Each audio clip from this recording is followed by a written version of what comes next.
Gatii jaalalaa asoosama gabaabaa kutaa shanaffaa fi isa xumuraa.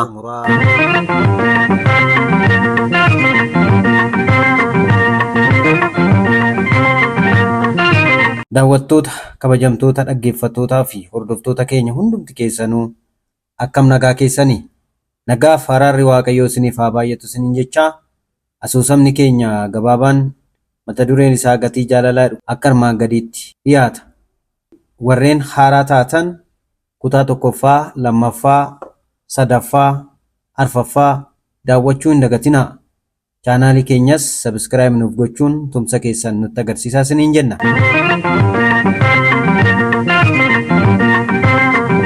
Gatii jaalalaa asoosama gabaabaa kutaa 5ffaa.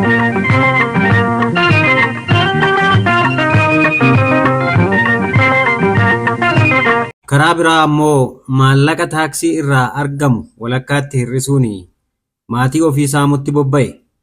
Dr. Jaalanneen maallaqni eessa dhaqe jettee gaafachuu baattullee ofuma isaa boba'aan mi'aa ta'eera jechuun galgalaa fi ganama dubbata.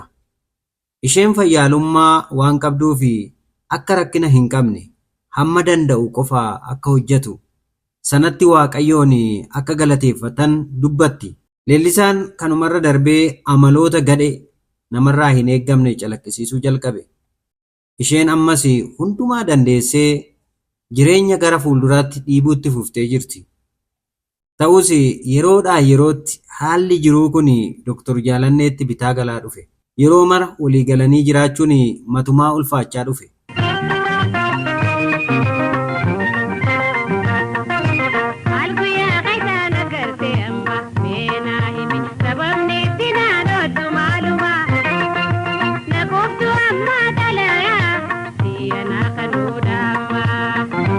Gaaf tokko garmalee machaa'uun halkan waarii akka nama mana diigaa jiruutti balbala reebe.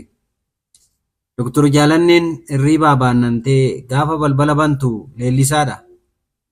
Maaloo fi ati Leellisaa? Suuta ettee rukuttu? Gaafa jettuun harka tontoommatee dha'uun kuffise. Dr. Jaalanneen gaafa afaan isheerra harka keessee ilaaltu hidhiin ishee keessaan qurxamee dhiigaa jira. Baay'ee rifatte. Daftee achii kaatee dhiigicha ofirraa haqxee yaadannoof akka ta'uuf suuraa salfii kaatee ol kaawwatte.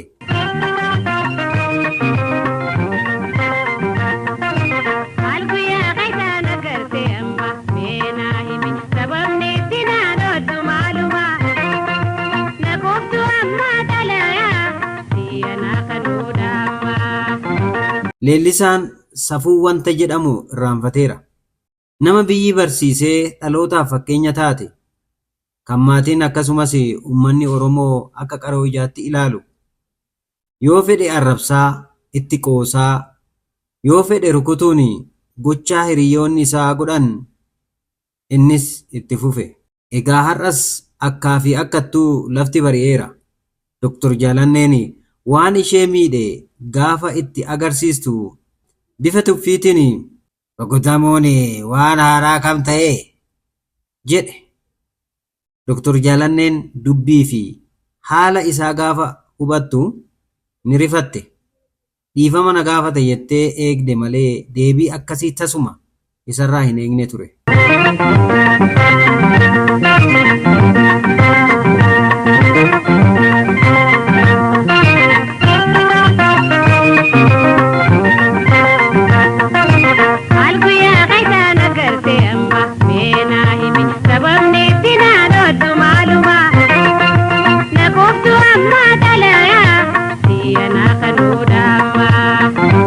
Dr. Jaalanneen maaskii godhattee konkolaataa qabattee gara mooraa yuunivarsiitichaatti seente. Namni gaafa maal akka isheen taate gaafatanii akka utaalloon ishee qabe dubbatti malee icciitii kana nam tokkotti illee hin dubbanne.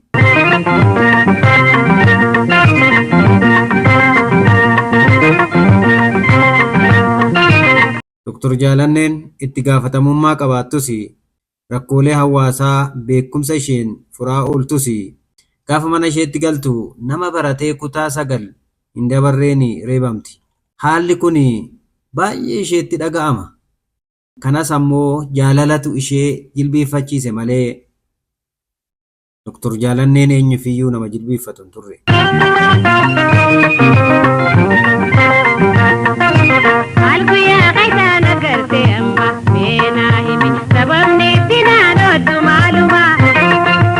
Utuu guyyaa mara wal dhabdeen manaa hin dhibin gaaf tokko Leellisaan ala bulee dhufe.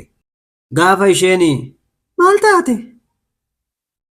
Bilbilan kaastuu naaf hin bilbiltu. Lakki safuu beeki. Eessa akka kaanee, eessa akka jirrus beeki. Eessa akka deemaa jiru maaliif dagatta? Jettuun mataa lafa godhee deebii otoo hin deebisiniif taa'e. Hin dubbattuu Lalisaa? Jette. Nagayeera. Kana booda si wajjin gubachuu barbaadu. Amma morma nagayeera jedhe. Isheenis maalan sitti hir'ise? Wanta sirrachuu qabu yoo jiraate nan sirreessa. Maaliif na ifatta? Maaliif akkasitti dubbatta? Yoo jettuun furtuu konkolaataa minibaasii kiisii surree keessaa baasee fuuldura minjaala ishee bira jirutti darbee balbala ba'e. Dr. Jaalanneen ciree qopheessiteefii turte. Duukaa gadi baatee waamte. Inni garuu gurra isheef hin kennine.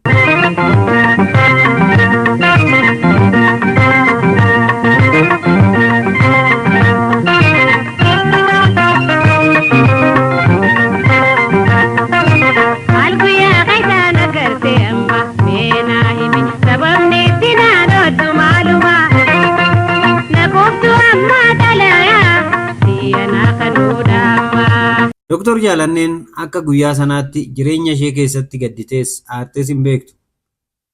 Mataan ishee bakka lamatti baqaqe. Kutaa ciisichaa seentee boo'uu jalqabde. Daqiiqaa muraasa booda kaatee gara yuunivarsiitiitti deebite. Yeroo maraa akkuma aarteen gara mooraa yuunivarsiitiitti yoo deebitu haala mana ishee jiru hanga tokko ni irraanfatti.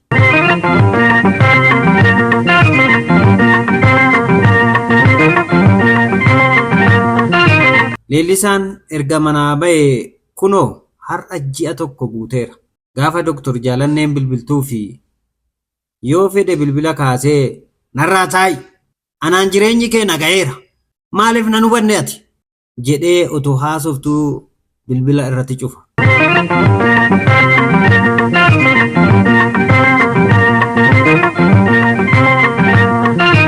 Gaaf tokko waaree booda yennaa mooraa yuunivarsiitichaatii baatee gara mana ishee geessu balbalarraa poolisoonni 2 dhaabbatanii ishee eegaa jiru.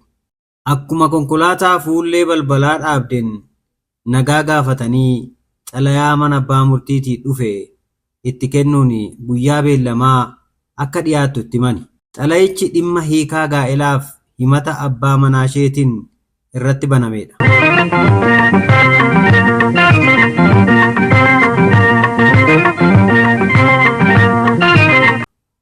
Leellisaan ofumasaa manaa ba'ee akka Dr. Jaalanneen isa ariitetti imimmaan hin jirre boo'ee himate. Gaafa guyyaan beellamaa ga'u Dr. Jaalanneenis dhiyaattee jirti. Gaafii abbaa murtee irraa dhiyaateef mara eega deebistee booda abbaan murtii dhumarratti yaada ishee akka kennitu gaafate. Isheenis gaa'illi keenya akka diigamu hin fedhu. Jaarsotaan utuu nuuf ilaalame kabajamoo abbaa murtii jechuun yaada ishee laatte. Haaluma kanaan abbaan murtii jaarsotaan akka ilaalamuu fi beellama qabe.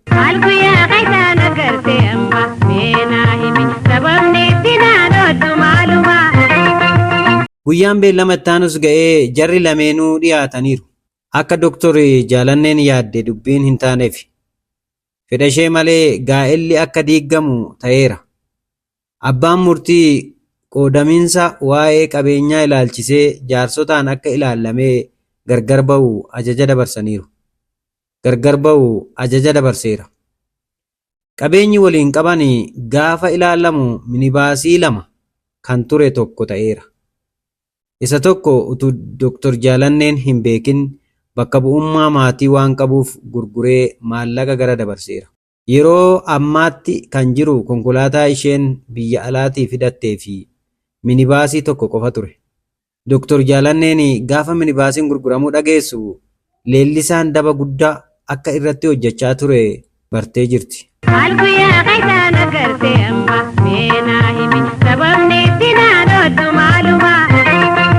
Silaa gurgurree jettee jirta? Maallaqa hoo eessa geesse? Eessa goote lalisaa? Gaafa jettuun waliin nyaannee finne. Kan ammoo atis beekta anis beeka jedhee waakkate. Dr. Jaalanneenis dhiisi. Kan haftees yoo barbaadde fudhadhu. Anaaf abbaan dhugaa Waaqayyo jira. Inni ni arga. Jechuun jaarsota keessatti imimmaan garaa namaa booressu rob goote.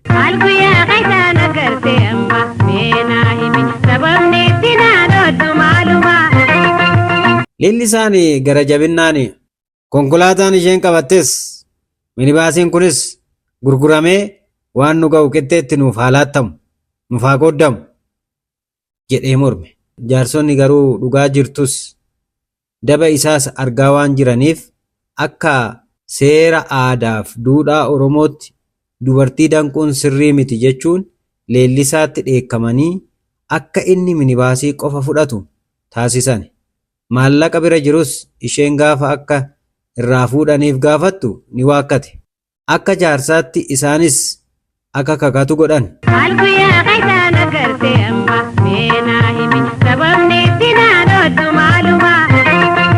Ani maallaqni ishee na bira hin jiru. Yoon sobe ayyaanni Oromoo bubbee na haa godhu. Kan qabu na harkaa fuudhu jedhee kakate. Gaa'elli isaanii akka kanaan diigame.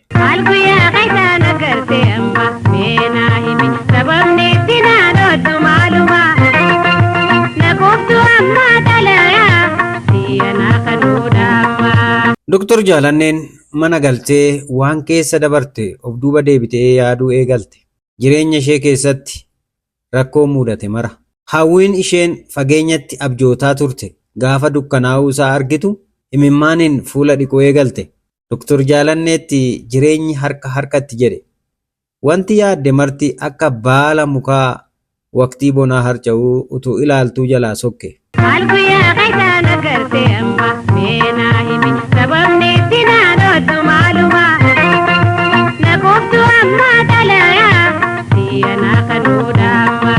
Namaaf sa'aan utuu oodduu guyyaa 3 ta'e. Qaamaan dhaabbattee deemti malee qalbiin ishee dhiphina guddaa keessa turte.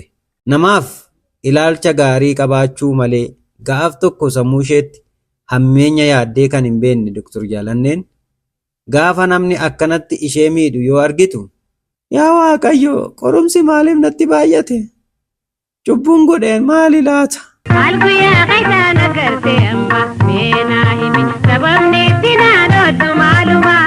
Haalli isheen itti jirtu kun hojjettuu mana ishee jirtu kan biyyaa fidatte Dr. Jaalanneen rakkoo keessa akka galte bartee jirti. Kanaaf immoo baraaruun qaba jettee obboleessa ishee abbaa Bijigeetti haala jiru mala bilbiltee hubachiiste. Abbaan Bijigee magaalaa Shaamburraa ka'ee deemsa guyyaa 2 Adaamaa dhufe. Inni hangafa Dr. Jaalanneeti. Abbaan isaanii obbo Gammachuu Waaggaarii ijoollummaa isaaniin waan irraa boqotaniif akka abbaa ta'ee barsiisaa ture. Kanaaf bakka Dr. Jaalanneen rakkattetti dursee kan qaqqabu abbaa Bijigeeti. Abbaan Bijigee waarii sana tasgabbiidhaan waan jiru mara Dr. Jaalannee tokko tokkoon akka itti himtu gaafate. Isheenis waan jiru mara gaafa haasofsiiftu gurraaf qalbii kenneefi dhaggeeffate.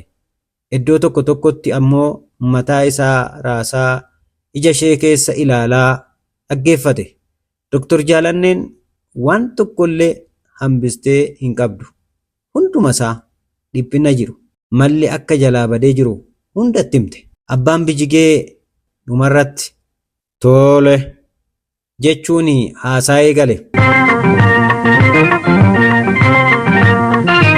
Dursa irratti Waaqayyo baga har'aan si ga'e.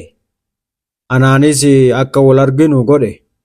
Galanni ammas kan isaa haa ta'u jedhe. Itti fufee ati ijoolleedha. Si'achis waan hedduu dalagda. Qabeenyi ni dhufaa ni sokka. Qabeenyi hattuun hin fudhanne kan akka fixeensa ganamaa mul'atee galgala hin banne sammuu Waaqayyoo eebbisee siif kenne qabda. Kanaaf dhiphachuun sirra hin jiru. Kan darbe darbeera. Inni guddaan isa darbe irraa baranii egeree ofii miidhagfachuudha jedhe. Gorsi hangafa ishee kun baay'ee keessa ishee haaromsaa dhufe. Abbaan Bijigee itti fufee ati ifa tulluuti kan namni marti argu kan iftuuf nama hundaaf ummata keetiif. Kana booda waa'ee gurbaa sanaa tasumaa yaadin. Erbeen harree yoo fuudhanii madabiirra kaa'ani didee lafatti gadi kufa. Ati ulfina kenniteefi inni immoo didee salphina barbaade. Gaafa jedhuun onneen Doktor Jaalannee haara'uu eegale.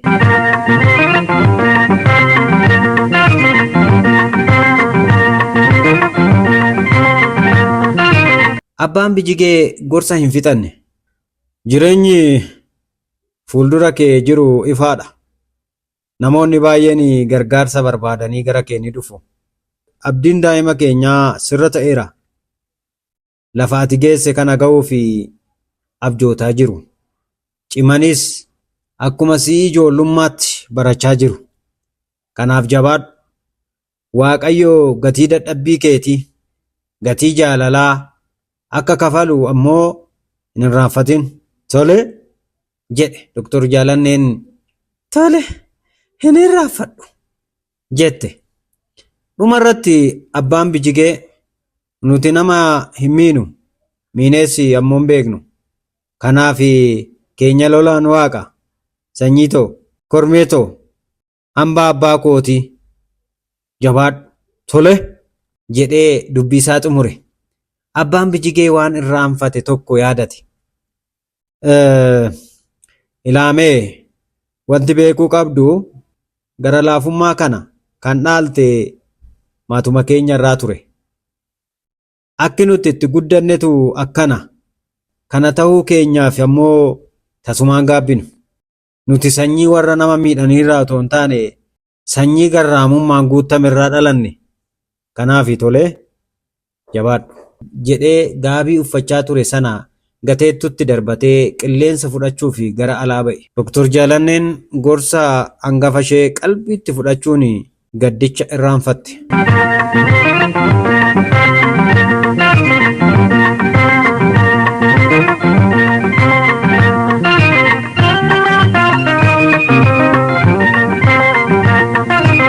Dukkanichi sokkeera. Dabaree isaa ifti bakka bu'eera. Akkuma dukkannii fi ifti dabaree naanna'an gaddaaf gammachuunis jireenya dhala namaa keessatti dabaree naanna'u. Bu'aa bayii kana keessatti namni hin gaddine hin jiru. Namni hin gammannes jireenya isaa keessatti hin jiru. Doktor Jaalanneen amma rakkina keessummeessuun bira dabartee jirti.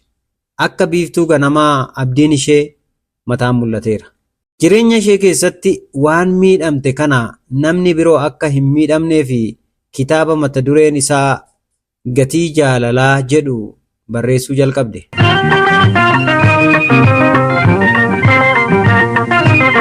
Kitaabicha keessatti simbirri wal fakkaattu waliin bararti. Yoo waliin fakkaanne garuu wal miiti. Waliin amantu ijaa ta'eef kan jedhu gurraacha'uun barraa'ee jira.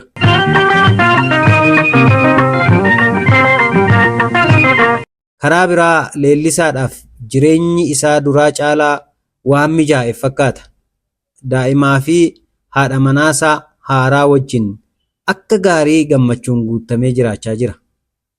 Galiin inni argatus minibaasii sanaan Adaamaa fi Moojoo gidduu hojjechuun maatii isaa bulchuutti fufe.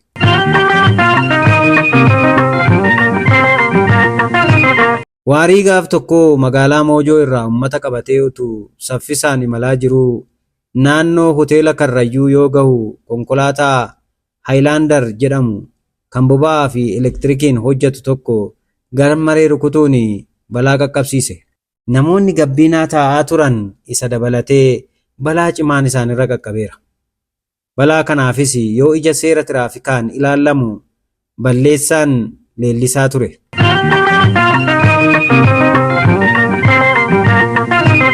Dhaabbanni inshuraansii qabeenya konkolaataan Leellisaa miidheef eega kafalame booda qarshii miliyoona 1 ol kan ta'u gara Leellisaatti darbeera. Abbaan qabeenyi isaa miidhame Leellisaa mana abbaa murtiitti himatee akka qabeenyi inni qabu gurguramee isaaf kafalamu itti murteessame.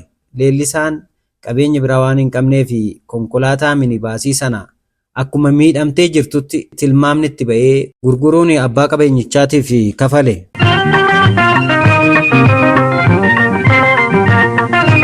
Karaa biraa Leellisaan miilli isaa lameenuu balaa kanaan tajaajilaan ala ta'eera. Hospitaala guddaa deemee wallaanamuuf maallaqa tokko illee waan hin qabneef utuu wal'aansa gahaa hin argatin hafe. Leellisaan waan maatii isaa ittiin horatu waan dhabeef gaa'ela lammataas diigee harmee isaa biratti deebi'uuf dirqame.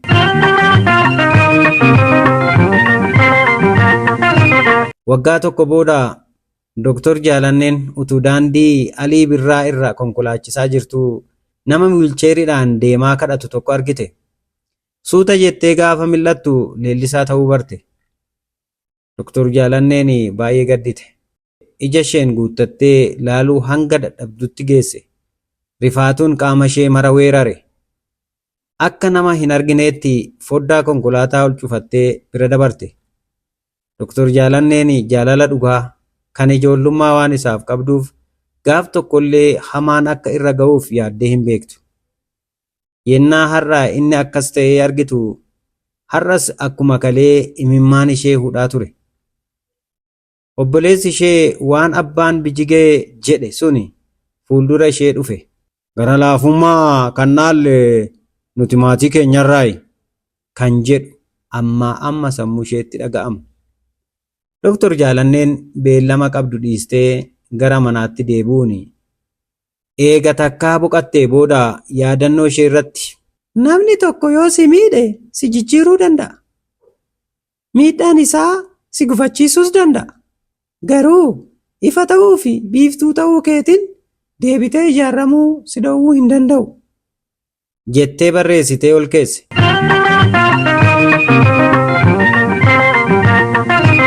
Dabalataan kitaaba ishee keessatti safuu cabsuun firdii fokkuu namatti fida jettee barreessite. Kitaaba kana yoo gurgurte qaamolee 3 gargaaruuf karoorfatte. Tokkoffaa ijoollee abbaa fi haadha hin qabne. Lammaffaa maatii ishee rakkina keessa taa'anii barsiisan. Sadaffaan Leellisaa hospitaala guddaa deemee akka wal'aanamudha. Turtii ji'oota muraasaa booda Dr. Jaalanneen akkuma yaadde kitaaba bareedaa barnoota waa'ee qormaata jireenyaan guutame gatii jaalalaa maal akka ta'e barsiisu barreessitee xumuruun gabaarra oolchite.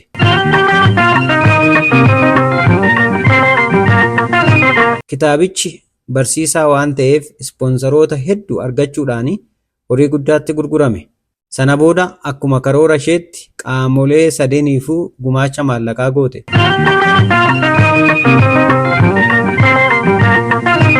Leellisaa gaafa gargaartu garuu kallattiidhaan utuu hin taane karaa naannawaan maallaqicha laatteefi. Dr. Jaalanneen Leellisaatti mul'attee kallattiin gargaaruun barbaanne. Sababni isaa xiinsammuu isaa eeguuf jetteeti. Maallaqni dhufe kan Dr. Jaalanneeti yoo jedhaniin gaabbiin liqinfamee akka boquun isaa lammata cabu waan hin barbaanneefi. Dr. Jaalanneen namoota onneen isaanii amala biiftuu qabanidha. Ifa biiftuu eenyumtuu ugguruu hin danda'u. Dhalli namaa taatee biiftuun hin jaalanne dalaganis isheen ifa kennuu hin dhaabdu. Yeroodhaaf haalli qilleensaa hamma tokko duumessaan haguugus guutumaan guututti ifa ishee dhaabuu hin danda'u. Namoonni onneen isaanii gaarummaa namaaf oolan, yaada qajeelaa namaaf qaban, bu'aa ba'iin baay'atus qormaanni kamuu gaarummaa onneen isaanii burqisiiftu dhaabuu yookaan ugguruu hin danda'an.